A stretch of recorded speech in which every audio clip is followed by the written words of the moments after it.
Scary series کے پیارے ناظرین، السلام علیکم۔ امید ہے کہ آپ سب لوگ خیریت سے ہوں گے اور جہاں ہوں گے خوش ہوں گے۔ اللہ تعالیٰ آپ لوگوں کو ہمیشہ ایسے ہی خوش رکھے، اور جو لوگ بیمار ہیں اللہ پاک ان کو صحت کاملہ عطا فرمائے۔ جو لوگ کسی مصیبت میں مبتلا ہیں تو اللہ پاک ان کی مصیبت دور فرمائے۔ تو بڑھتے ہیں آج کی اپنی سٹوری کی طرف۔ جیسا کہ آپ نے تھمبنیل سے اندازہ لگا ہی لیا ہوگا کہ یہ سٹوری بنجوسا جھیل کی ہے۔ تو جنہوں نے ہم سے یہ سٹوری شیئر کی ہے انہوں نے اپنا نام شیئر نہیں کیا، تو جلدی سے اپنے ہیڈ فونز لگا لیجئے اور کمرے کی لائٹس آف کر لیجئے۔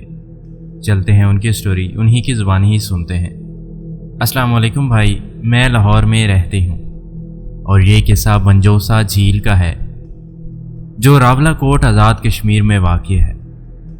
میرے ابو کو سفر کرنے کا بہت شوق ہے اور شاید انہی کا یہ شوق مجھ میں بھی منتقل ہوا ہے، اس لیے ہم بچپن سے ہر سال شمالی علاقوں کی سیر کو جاتے ہیں۔ بنجوسا جھیل کافی خوبصورت مصنوعی جھیل، وہاں بہت زیادہ سبزہ تھا اور سبزے میں خوبصورت ہٹ بنے ہوئے تھے۔ ہم نے جھیل کے اوپر بنے ہوئے ہٹ میں سے پہاڑ کے اوپر والا ایک ہٹ بک کروا لیا۔ سارا دن ہم نے وہاں پکایا، کھایا اور انجوائے کیا۔ اس ہٹ کا نقشہ کچھ یوں تھا کہ مین دروازے سے داخل ہوتے ہی ایک بڑا سا ہال تھا اور اس ہال کے بائیں اور دائیں کونوں میں ایک ایک کمرہ بنا ہوا تھا۔ سب کزنز رات کو اس ہال میں اکٹھے ہو گئے اور کارڈز وغیرہ کھیلنے لگے۔ ہم چھوٹے تھے اس لیے ہم اور باقی خواتین کمرے میں سونے کے لیے چلی گئی۔ میری بھی کب آنکھ لگ گئی مجھے پتہ نہیں چلا۔ رات کو ایک پہر میری آنکھ کھلی تو پتہ چلا کہ میں نے اپنے اوپر جو کمبل لیا تھا وہ میرے اوپر سے سرک چکا تھا، حالانکہ میں سوتے ہوئے بالکل نہیں ہلتی، اور جب کروٹ بھی لوں تو کافی ہوشیار ہوتی ہوں۔ پھر میں نے اس بات کو نظر انداز کیا۔ رات کے تقریباً 3 بج رہے تھے۔ ہٹ کی چھت ٹین کی بنی ہوئی تھی، بس وہی کام شروع ہو گیا۔ پہلے تو چھت پر کسی کے چلنے اور ٹھوکر مارنے کی آواز آنے لگی، کبھی میرے کمرے کے اوپر آتی اور چلتے ہوئے دوسرے کمرے تک چلی جاتی۔ یہ سلسلہ کچھ منٹ تک چلتا رہا۔ باہر ہال میں جہاں سب مرد کزن بیٹھے تھے، ہال کی کھڑکیوں پر ٹھوکر مارنے کی آوازیں آنے لگیں۔ میرا ڈر سے یہ حال تھا کہ میں کمبل میں دبکی رہی، پہلی کھڑکی سے لے کر آخری کھڑکی تک، پھر آخری سے پہلی کھڑکی تک کوئی سایہ آتا جاتا نظر آتا تھا۔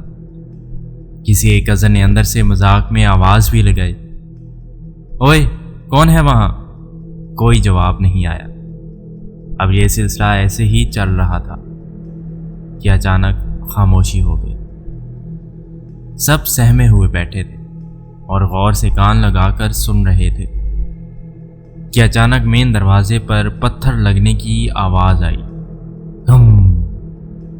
وہ زوردار آواز سب کو تو جیسے سانپ ہی سونگھ گیا۔ آیت الکرسی پڑھتے رہے۔ پھر ایک کزن نے سوچا کہ میں اٹھ کر چیک کرتا ہوں۔ 2-3 لڑکے ایسے ہی قطار بنا کر مین دروازے کی طرف بڑھے۔ ڈر کے مارے ہاتھ کانپ رہے تھے اور تجسس بھی کافی تھا کہ باہر کیا ہو رہا ہے۔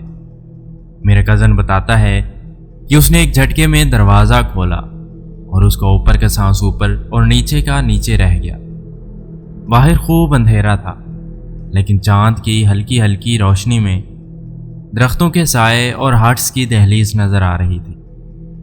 دروازہ کھولتے ہی اس نے دیکھا کہ ہٹ کے سامنے ایک گھنا درخت ہے۔ اس درخت کے پتے ہل رہے ہیں، نہ ہوا چل رہی تھی نہ کچھ نظر آ رہا تھا۔ میرے کزن نے ہمت کی اور کہا، کون ہے وہاں؟ کیا چاہیے؟ اور ہمیں کیوں پریشان کر رہے ہو؟ اس نے زمین سے ایک پتھر اٹھایا اور درخت پر مارا۔ ایک کالا سایہ جو کہ نہ انسان جیسا معلوم ہوتا تھا اور نہ ہی کسی جانور جیسا، درخت سے تیزی سے نکلا اور کچھ سیکنڈز میں ہوا میں غائب ہو گیا۔ ان سب کی تو جیسے جان ہی نکل گئی۔ فوراً دروازہ بند کیا اور سب لائٹس آف کر دی، اور صبح ہونے تک سب جاگتے رہے۔ صبح جھیل پر ہی موجود ایک ریسٹورنٹ سے ناشتہ منگوایا۔ ہوٹل کے ورکرز نے ناشتہ تیار کر کے دیا تو ابو نے اسے رات والا سارا واقعہ بتایا۔ اس کو یہ سب سن کر ذرا بھی حیرت نہیں ہوئی۔ کہنے لگے اس ہٹ کے پیچھے ایک گھنا جنگل ہے، وہاں اللہ کی کیسی کیسی مخلوق بستی ہے، یہاں رہنے والے غیبی مخلوقات اکثر اپنے ہونے کا احساس دلاتی ہیں۔ آپ لوگ رات کو ان کی جگہ پر رہ رہے تھے۔ میرے کزن رات کو بلند آواز میں میوزک سنتے ہوئے کارڈز کھیل رہے تھے، سنگنگ اور اونچی آواز میں ہنسنا وغیرہ شور کر رہے تھے، اس لیے وہاں جو بھی تھا اسے ڈسٹربنس ہوئی اور ہمارے ساتھ یہ ہوا۔ ایسی جگہوں پر خاص طور پر رات کو خیال کرنا چاہیے، ہر چیز کے نتائج ہوتے ہیں۔ تو یہ تھا ایک واقعہ جو ہمارے ساتھ پیش آیا تھا، امید ہے کہ آپ کو ضرور پسند آئے۔ جی تو پیارے ناظرین، یہ تھی ہماری آج کی سٹوری۔ امید ہے کہ آج کی سٹوری بھی آپ کو پسند آئی ہوگی۔ مزید ایسی ویڈیوز کے لیے ہمارے چینل کو ضرور سبسکرائب کریں۔ اگر آپ کے ساتھ بھی کوئی ایسا واقعہ پیش آیا ہے تو آپ ہمیں انسٹاگرام کے تھرو کانٹیکٹ کر سکتے ہیں۔ ملتے ہیں ایک نئی ویڈیو کے ساتھ، تب تک کے لیے اللہ حافظ۔